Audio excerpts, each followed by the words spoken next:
थका हारा कालू जब घर आता है तो उसकी पत्नी टुनटुनी उससे बोलती है। सुनते हो जी, थोड़ा सा आराम करने के बाद ये थोड़ा सामान है, मुझे लाकर दे दो। घर में राशन पानी ना के बराबर ही रह गया है। अरे टुनटुनी, अभी मेरे सर में थोड़ा दर्द हो रहा है। अगर अभी का काम चल सकता है तो चला ले, मैं कल सुबह सुबह ही राशन ले आऊंगा। चलो ठीक है, मैं तुम्हारे लिए चाय बना देती हूँ। सर दर्द की गोली लेकर चाय पी लो। कालू कौवा अपनी पत्नी टुनटुनी चिड़िया और दो बच्चों के साथ मुंबई के एक पेड़ पर रहता था। बारिश का मौसम था। कालू कौवा पेशे से दिहाड़ी मजदूर था, जिसे कभी काम मिल जाता तो वो कर लेता। पर टुनटुनी बहुत ही समझदार चिड़िया थी। वो जैसे तैसे करके घर का गुजारा कर लेती थी। रात के समय कालू कौवे की आँख खुलती है तो उसे बाहर बारिश का शोर सुनाई देता है। हाँ जी, बहुत मूसलाधार बारिश हो रही है। मेरी तो आँख खुल गई। बारिश का अनुमान तो अगले हफ्ते का था ना।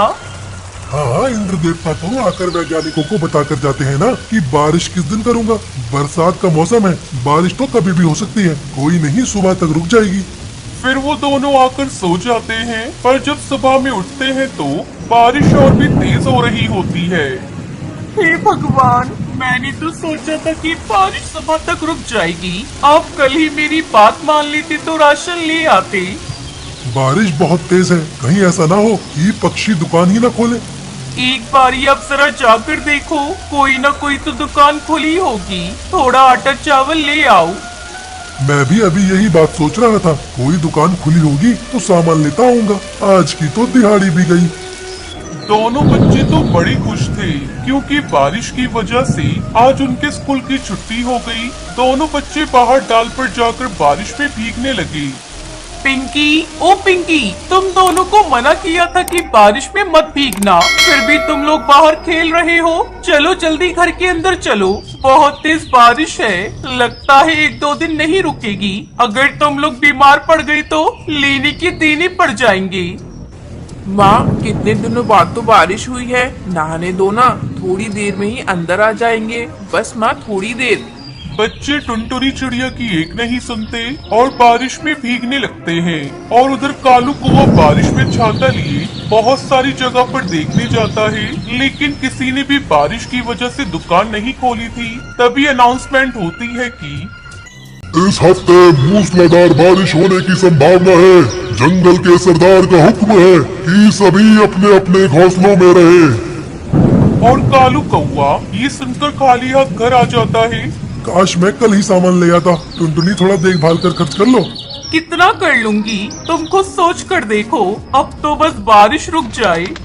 इतनी जल्दी बारिश नहीं रुकेगी। अभी बाहर अनाउंसमेंट हो रही थी, हफ्ते भर तक शायद तेज बारिश रहे। पक्षियों को घर में रहने के लिए सचेत किया जा रहा है। दोनों बच्चे बारिश में भीगने के बाद अंदर आ गए थे, लेकिन उन दोनों को खांसी जुकाम हो जाता है।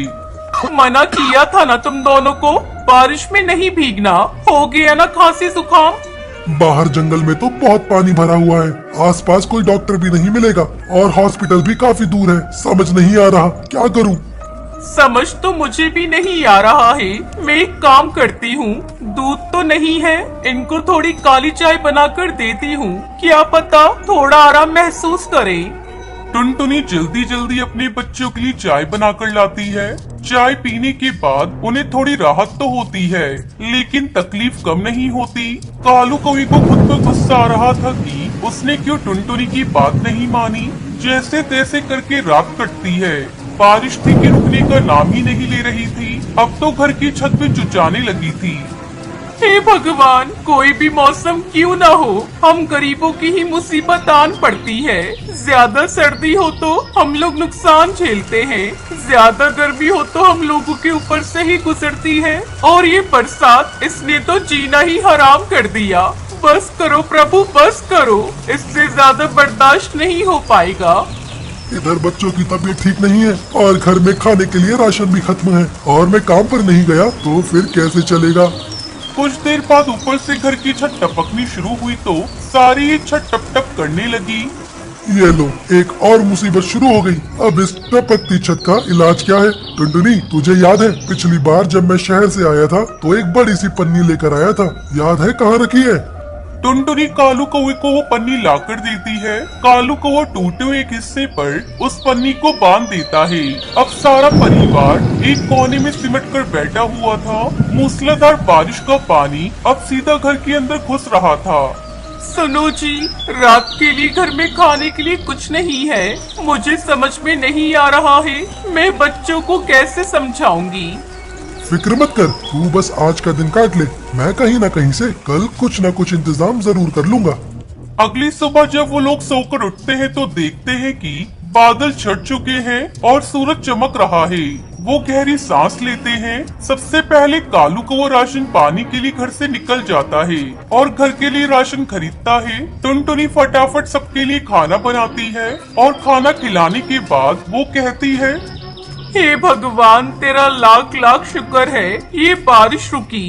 कभी कभी तो लगता है ये मौसम सब अमीरों के लिए ही बने हैं। हम गरीबों के लिए तो हर मौसम मुसीबत बनकर ही आता है। सही कह रही है तू। इस अचानक आई बारिश ने तो सबक सिखा दिया। आज के बाद कभी भी घर में राशन खत्म होने से पहले ही ले आऊंगा।